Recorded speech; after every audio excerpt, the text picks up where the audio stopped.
Salam Bapak Ibu Saudaraku sekalian, di mana juga pada pagi hari ini berada.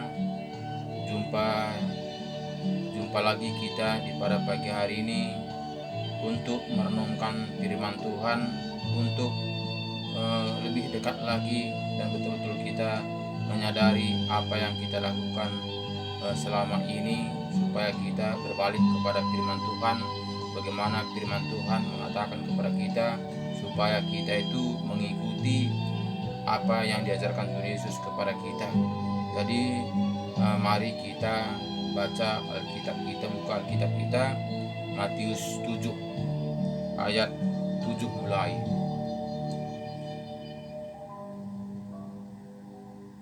Ayat 6 lah, ayat 6 ya. Jadi ayat 6 mengatakan begini. Jawabnya kepada mereka, benarlah nubuat Yesaya tentang kamu, hai orang-orang munafik, sebab ada tertulis, bangsa ini memuliakan aku dengan bibirnya, padahal hatinya jauh daripadaku. Kenapa sempat Tuhan Yesus mengatakan seperti ini? Ini yang mengatakan adalah Tuhan Yesus. Jawab Tuhan Yesus. Tuhan Yesus Jawabnya kepada mereka, benarlah nubuat Yesaya tentang kamu, hai orang-orang munafik, sebab ada tertulis, bangsa ini memuliakan aku dengan bibirnya, padahal hatinya jauh daripadaku. Percuma mereka beribadah kepadaku, sedangkan ajaran yang mereka ajarkan ialah perintah manusia. Jadi ini Tuhan Yesus mengatakan karena ya memang kebanyakan saat ini kita lebih tunduk kita kepada ajaran manusia ketimbang ajaran Tuhan Yesus. Kenapa seperti itu? Ya karena kita masih hidup dalam daging, karena kita masih hidup di dalam dunia, sehingga kita lebih condong kepada manusia ketimbang kepada Tuhan. Sehingga terjadilah hal-hal yang tidak mengenakan. Sehingga jawaban Yesus ini seakan-akan cukup keras teguran kepada kita, karena sini katanya ayat 6 tadi katanya kepada kita, jawabnya kepada mereka, benarlah nubuat Yesaya tentang kamu, hai orang-orang munafik, sebab ada tertulis, bangsa ini memuliakan aku dengan bibirnya, padahal hatinya jauh daripadaku. Kenapa katakannya jauh daripadaku? Karena kita tidak tunduk kepada firman, lebih tunduk kita kepada ajaran manusia. Karena ajaran manusia bisa kita hafal, padahal ajaran Tuhan Yesus hanya berapa orang yang bisa menghafal atau mengerti. Sehingga Tuhan Yesus mengatakan demikian, kita merasa sangat keras teguran ini. Makanya katanya percuma mereka beribadah kepadaku, sedangkan ajaran yang mereka ajarkan ialah perintah manusia. Jadi ini memang kenyataan dalam kehidupan kita sehari-hari, ya memang kita lebih condong kepada ajaran manusia ketimbang ajaran Tuhan. Ajaran manusia mungkin dari nenek kita sampai cucu kita bisa tahu, tapi ajaran Tuhan Yesus ya dari yang bisa dibilang yang tahu hanya yang belajar tentang Alkitab, bahkan hamba-hamba Tuhan, para tua, juga ahli-ahli Taurat. Jadi ini semuanya kenapa sempat terjadi demikian? Karena kita kurang mendekatkan diri kepada Tuhan, kurang kita membaca firman Tuhan, sehingga terjadilah hal-hal demikian. Karena hal-hal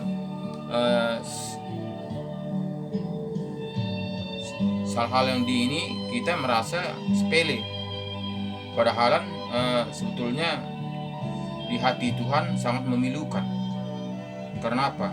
Karena Tuhan menciptakan kita, Tuhan yang memberikan kita hidup, tapi kita tidak menghiraukan Dia. Tuhan sudah menebus kita dari dosa-dosa kita, Dia sudah rela mati di kayu salib, bahkan juga kita tidak menghiraukan Dia. Artinya kita bukannya bukannya tidak menghiraukan, tapi kita tidak sungguh-sungguh untuk mencari kebenaran firman-Nya. Sebenarnya kita hanya sekedar beribadah, hanya sekedar ke gereja, hanya sekedar.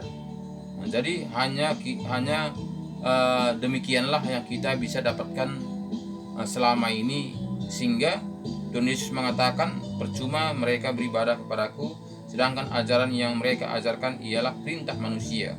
Perintah Allah kamu abaikan untuk berpegang pada adat istiadat manusia. Nah, jadi terjadi sebegitu karena ya kebiasaan adat istiadat itu artinya kebiasaan kita. Kebiasaan kita suku-suku. Nah, semua suku ada adatnya. Jadi adat itu adalah kebiasaan menurut biasanya. Nah, jadi itulah adat. Nah, jadi kenapa terjadi seperti itu? Karena sering yang kita jalankan ya menurut kebiasaan saja. Bukannya kita mengerti bahwa kita itu sudah lahir baru. Bukan kita mengerti itu bahwa kita itu sudah berbalik, berpindah ke hitam ke putih. Nah, jadi yang berbalik hanya sama seperti ada istilah orang Karo mengatakan seperti pengembus seruni katanya. Nah, jadi dia mengembusnya itu bukannya dia berbalik, tapi dia tetap ada di situ. Nah, jadi ini semuanya semenjak kita mengenal firman Tuhan ini, sehingga ibadah kita itu tidak sia-sia, tidak rutinitas, tidak kebiasaan, tidak biasa-biasa. Nah, jadi jika kita masih kebiasaan saja, rutinitas saja, itu masih saja mengikuti dunia, ajaran-ajaran dunia. Karena ajaran-ajaran dunia adalah kebiasaan, rutinitas, bukannya ada pembaruan. Jadi sini Yesus datang ke dunia ini adalah untuk pembaruan, supaya kita itu berbalik kepada jalan yang benar. Nah, Yesus sudah ditebus, Yesus sudah menebus kita dengan darahnya. Dia sudah memberikan jalan yang terbaik kepada kita, semua umat manusia. Dari itu harus kita kembali kepada Alkitab, supaya jangan terjadi hal-hal yang memilukan hati Tuhan. Ini kita melihat bagaimana saat ini kita beribadah ke gereja, di mana minggu pada pagi hari ini orang Kristen pada umumnya ke gereja. Tapi orang Kristen belum tentu menjadi pelaku firman. Jika orang Kristen itu menjadi pelaku firman, tentu ada perubahan. Artinya ada pembaruan. Tidak lagi sama seperti dahulu, tapi sudah ada pembaruan. Dulunya marah-marah, sekarang lemah lembut. Dulunya emosi, sekarang sudah baik-baik. Dulunya pendendam, sekarang jadi penyabar. Nah, dulunya mengganggu pekerjaan orang, sekarang tidak mengasihi. Kenapa? Karena sudah berbalik, berpindah kepada Yesus, ke ajaran Yesus. Jadi tidaklah lagi sama seperti sebelum kita mengenal Tuhan Yesus. Ada perubahan. Tapi kita melihat saat ini masih belum ada perubahan. Kenyataannya kita melihat, nggak bisa kita bedakan manakah itu lahir baru, manakah itu masih orang dunia. Masih sama saja. Pembicaranya juga masih sama, tingkah lakunya juga masih sama, tabiatnya juga masih sama. Jadi di sini kita harus tahu diri, siapa kita sebenarnya. Harus kita mengoreksi diri kita, supaya kita itu benar-benar menjadi pelaku firman, supaya kita itu ibadah kita tidak sia-sia, supaya kita itu apa yang kita kerjakan untuk Tuhan itu semuanya itu murni untuk kemuliaan nama Tuhan. Jadi jika kita beribadah, kalau kita tidak menjalankan kebenaran firman Tuhan ini, ajaran Tuhan Yesus ini, dari ajaran siapa yang kita ikuti? Hanya kita mendengarkan apa kata manusia, bukan kita berbalik kepada Alkitab. Padahal semuanya kuncinya adalah Alkitab, firman Tuhan, firman kebenaran. Itulah harusnya kita patuhi, taati, dan setia dan kita lakukan. Jadi nggak seberapa orang Kristen melakukan sesuai dengan ajaran Tuhan Yesus. Kenapa sempat terjadi seperti itu? Karena itu tadi masih mengikuti ajaran-ajaran manusia. Sangat tabu kita melakukan firman Tuhan. Sangat ganjil kita rasakan kalau kita menjadi pelaku firman itu. Kita menganggap itu adalah pekerjaan sia-sia.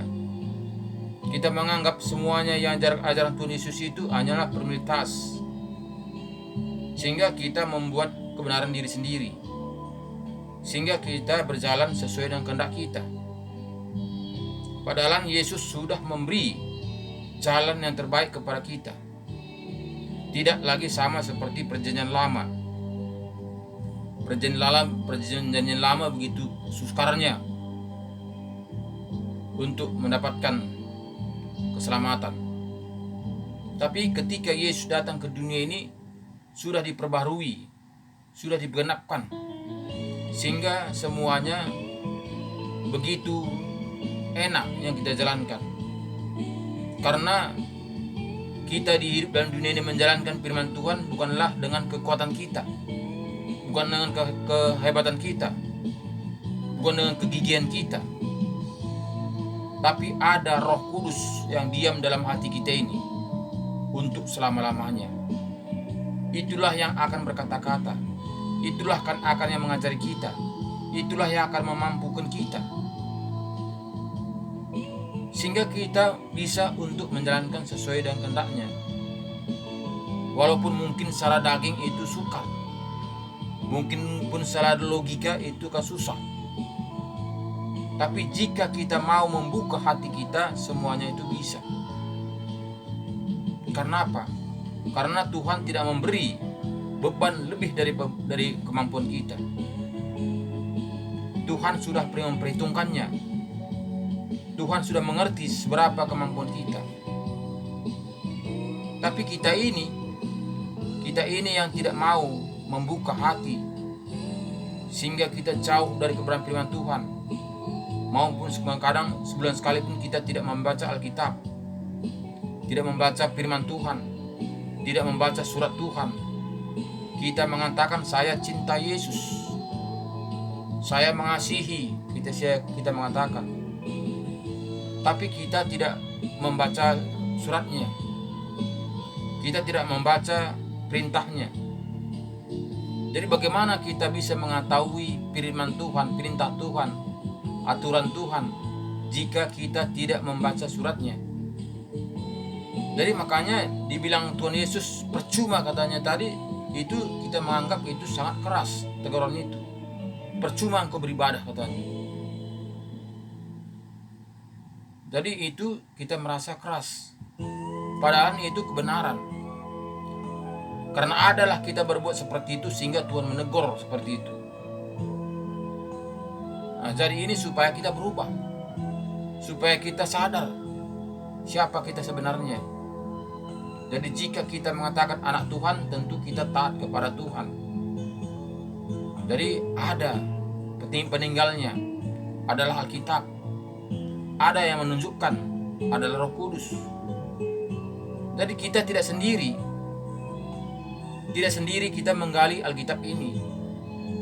Yang penting kita membuka hati, kita undang Roh Kudus akan berkata-kata dalam hati kita ketika kita membaca firman-Nya ini. Karena firman ini adalah baru, selalu baru. Karena firman Tuhan ini hidup. Tidak sama seperti buku-buku lain. Tidak sama dengan buku-buku sejarah. Tidak sama dengan pelajaran-pelajaran sekolah. Tidak sama buku-buku komik. Tidak. Itulah bedanya Alkitab ini. Itulah luar biasanya Alkitab ini. Bisa kita dibukakan rahasia firman Tuhan sehingga kita mengerti bagaimana rencana Tuhan dalam kehidupan kita ini. Jadi ini semuanya tinggal kita, bagaimana kita melakukan kehendak Tuhan. Jadi nggak mesti kita harus belajar ke sana, ke sana. Bukan tak perlu sekolah, perlu. Kalau seperti saya sekolah inilah, ngomong pun nggak ada titik komanya. Ngomong pun menyampaikan firman Tuhan pun mungkin nggak beraturan karena tidak ada pendidikan. Memang perlu sekolah, sangat perlu. Tapi bukan sekolah utama. Bukan mulai dari sekolah kita selamatan itu, tapi dari tuntunan Tuhan. Roh Kudus akan berkata-kata dalam hati kita, sehingga Roh Kudus itu membimbing, menopang, menyertai kita, sehingga kita berjalan sesuai dengan yang ditentukan, asal kita mau membuka hati kita. Jadi semuanya ini sebetulnya gampang bagi yang mau membuka hati. Jalani saja, taati saja. Tapi jika kita pikir dengan logika, dengan berpikir dengan pemikiran yang akal kita, tentu firman Tuhan ini tidak nyambung. Karena firman Tuhan ini nggak bisa kita pikirkan, nggak logika. Kalau logika tentu tidak baru terus. Kalau logika tentu tidak hidup. Kenapa? Karena dia benda mati, tidak hidup. Tapi firman Tuhan ini hidup. Ketika kita membacanya, Tuhan Roh Kudus akan berkata-kata dalam hati kita, sehingga dia mengatakan, dibukakan rahasia kepada kita, berikan pengertian kepada kita, sehingga kita mengerti. Jadi makanya banyak saat ini kita membaca Alkitab ini, jika tidak ada Roh Kudus untuk mengajari, membimbing kita akan buta. Kita tidak akan mengerti bagaimana artinya. Karena tidak sama seperti pengertian kita di sekolah daripada pengertian tentang tuntunan Roh Kudus. Tidak sama. Itu dia bedanya. Makanya kalau dengan kepintaran kita membaca Alkitab ini tidak nyambung dia. Makanya orang-orang pintar nggak seberapa dia yakin Alkitab ini. Dia percaya, yakin penuh firman Tuhan ini. Kenapa? Karena nggak bisa dicerna dengan otak kita, tidak nyambung. Nah, jadi ini sekarang kita uji firman Tuhan ini, kita praktekkan, kita tindak lanjuti. Apakah memang benar firman Tuhan ini atau tidak? Jika tidak benar, ya ngapain kita mesti beribadah setiap minggu? Buang-buang uang lagi, buang-buang waktu lagi. Lebih baik kita mencari uang. Bisa kita membeli dan menikmati apa kita mau di dunia ini. Jika tidak ada kebenaran itu, jika tidak benar Alkitab ini, jika tidak ada Tuhan itu. Jadi marilah kita kembali pada Alkitab supaya ibadah kita ini tidak sia-sia. Kita beribadah itu setiap minggunya itu tidak sia-sia, tapi betul-betul kita dapat maknanya, dan betul-betul kita mendapatkan artinya, dan betul-betul kita mendapatkan tujuannya. Apa sebetulnya tujuan kita beribadah ini, sehingga ada perubahan dalam kehidupan kita setiap minggunya, setiap harinya. Karena apa? Karena Roh Kudus itu bekerja. Dia akan menunjukkan, dia akan berkata-kata dalam hati kita. Jadi kita tidak akan sendiri, sehingga kita bisa mengikuti seturut dengan kehendak Tuhan. Jadi marilah kita kembali kepada Alkitab. Bawalah anak-anak cucu kita kepada firman Tuhan, firman kebenaran, supaya kita mendapatkan bagaimana indahnya hidup di dunia ini, supaya kita bisa merasakan bagaimana anak dan cucu kita. Karena kita melihat zaman situasi saat ini sangat begitu mengerikan. Jika kita tidak bimbing anak cucu kita ke dalam Tuhan, semuanya kita melihat saat ini sangat terbuka. Jika kita salah memanfaatkannya, bisa membahayakan. Jika kita salah mempergunakannya, bisa kita jatuh ke dosa. Jadi kuncinya kita orang tua untuk menuntun anak cucu kita supaya betul-betul kita mendapatkan damai sejahtera, bukan dengan siapa-siapa. Jangan kita mempersalahkan anak cucu kita, kenapa dia begini, kenapa yang sana begitu. Semuanya itu adalah dari kita. Jika kita penuhi dia dengan tuntunan Roh Kudus, sehingga dia akan mengikuti tuntunan Tuhan, sehingga Roh Kuduslah akan berkata-kata dalam hatinya. Tidak kita capek untuk mengajari dia, karena sudah ada Roh Kudus untuk menuntun, membimbing, menyertai sepanjang kehidupannya. Tidak stres kita memikirkan tingkah lakunya. Karena apa? Karena sudah ada Roh Kudus untuk menyertai sepanjang kehidupannya. Jadi banyak orang-orang tua pada saat ini stres memikirkan anak-anak cucunya. Bahkan mengatakan itu karena lingkungan. Itu alasan. Jika kita sungguh-sungguh kita benahi anak cucu kita dengan tuntunan Roh Tuhan, sehingga tak seberapa itu melenceng. Jika kita benahi anak-anak cucu kita itu datang kepada Tuhan dengan sungguh-sungguh. Jadi nggak usah kita marah-marahi anak cucu kita. Kita berbicaralah dengan lemah lembut. Kita tuntun dia, kita praktekkan bagaimana sebenarnya mendapatkan seturut dengan kehendak Tuhan. Sehingga dia mengalir, sehingga dia mengikut, sehingga kita merasakannya bagaimana tuntunan Tuhan itu, sehingga kita juga merasakannya bagaimana luar biasanya Tuhan itu menyertai, membimbing, menopang anak cucu kita, sehingga kita bisa menikmati hidup ini, kita bahagia, rukun dan bahagia. Sebetulnya kekayaan itu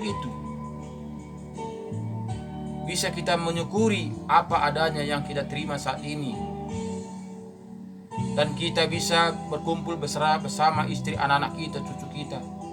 Bisa kita berjalan seturut dengan kehendak Tuhan, dan kita bisa menikmati mendapatkan mahkota kerajaan surga. Jadi itunya sebetulnya kekayaan itu, itunya sebetulnya kebahagiaan itu, itunya sebetulnya kesenangan itu. Itu tidak bisa dibeli. Seberapapun harganya kita tidak akan bisa beli. Itu hanya ada dalam Tuhan. Jika kita kembali kepada Tuhan, mengikuti kebenaran firman Tuhan dengan sungguh-sungguh, Tuhan akan campur tangan. Kita berdoa, apalagi kita tumpang tangani anak-anak kita. Semua itu akan menunjukkan hasil yang baik. Tapi banyak kita saat ini orang-orang tua tidak lagi ada kesempatan, karena memikirkan dunia ini, memikirkan biaya hidup ini, memikirkan akan apa kami makan besok, memikirkan apa yang kami untuk biaya anak cucu. Sehingga yang paling penting kita abaikan. Untuk apa itu semua? Jika kita hidup tidak bahagia, untuk apa kekayaan itu semua? Jika rumah tangga kita berantakan, untuk apa itu semua? Jika dalam keluarga kita itu tidak sependapat, seide, tidak rukun dan bahagia. Kaum bapak pergi mencari kawan kesenangannya, kaum ibu pergi mencari kesenangannya, anak-anak pergi mencari kesenangannya. Tidak lagi ada kedamaian rumah tangga. Banyak yang terjadi pada saat ini, sehingga banyak stres, sehingga stroke, memikirkan hal-hal demikian. Padahal dengan ini sepele, sangat sepele. Tapi ternyata banyak kehidupan sekarang ini sangat berantakan. Dari ini semuanya Bapak Ibu Saudaraku, marilah kita kembali kepada firman Tuhan, kepada Alkitab. Kita bawa anak cucu kita itu berkumpul, memuji, menyembah, memuliakan nama Tuhan. dan kita tumpang tangani satu persatu, sehingga semuanya itu Roh Tuhan menyertai, membimbing, menopang keluarga ini, sehingga kita mendapatkan bagaimana indahnya hidup dalam dunia ini. Dan itulah yang saya bisa bagikan di pada pagi hari ini. Semoga firman di pada pagi hari ini bisa kita lakukan, sehingga tidak Tuhan mengatakan percuma mereka beribadah kepadaku, sedangkan ajaran yang mereka ajarkan ialah perintah manusia. Tapi marilah kembali kepada perintah Tuhan, perintah Tuhan Yesus, sehingga kita mendapatkan buah yang hasilnya adalah indah pada waktunya. Tidak saja di dunia ini, bahkan juga ketika kita meninggalkan dunia ini, kita sudah mendapatkan rumah yang diberikan Tuhan kepada kita, yang dijanjikan Tuhan kepada kita, hidup yang kekal. Jadi itu tujuan kita. Jadi bukannya sia-sia apa yang kita kerjakan buat Tuhan. Semuanya itu indah pada waktunya. Walaupun mungkin kita hidup pas-pasan, tapi kita bisa berkumpul beserta istri anak-anak kita, dan bisa kita menyukuri. Walaupun mungkin goreng ubi aja kita bisa makan, tapi kita bisa merasakannya bagaimana nikmatnya goreng ubi itu. Tapi jika kita tidak bersatu dengan anak dan cucu kita, walaupun keju itu tidak merasa keju, hanya merasa terkejut. Kenapa? Karena tidak sehati. Jadi kuncinya, marilah, bawalah, tuntunlah anak cucu kita beribadah, datang kepada Tuhan. Berilah hati dengan lemah lembut. Jangan kita marah-marahi, jangan kita merepet, tapi kita tuntunlah dengan hati lemah lembut, penuh kasih sayang, sehingga anak cucu kita itu merasakan bagaimana indahnya hidup dalam keluarga ini.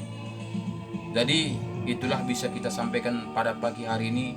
Semoga firman yang kita dengarkan di pada pagi hari ini bisa mencernakan hidup kita, sehingga kita mendapatkan bagaimana beribadah di minggu pada pagi hari ini, bisa kita menyukurinya apapun yang kita dapati, dan bisa kita meresapinya hamba Tuhan yang memberikan firman di pada pagi hari ini, sehingga betul-betul kita fokus, dan betul-betul kita hikmati, dan betul-betul kita lakukan, dan betul-betul kita praktekkan, sehingga betul-betul kita merasakan indahnya hidup beserta keluarga kita di dalam Tuhan Yesus.